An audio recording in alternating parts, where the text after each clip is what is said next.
Here's your track saw, guys. A couple of pieces of vinyl flooring. Little crazy glue. Sticks real well if you knock the sawdust off of it. Got it? Yep.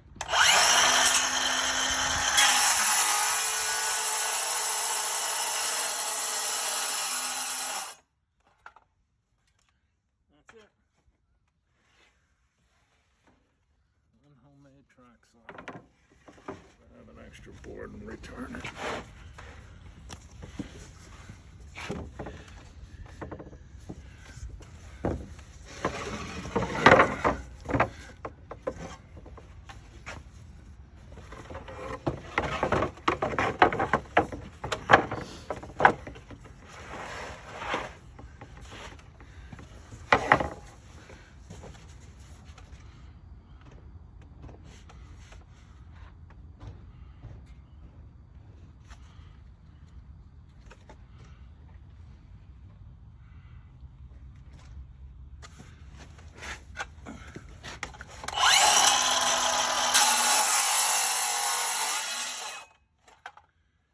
All right, 10 3/4 and we're out of here.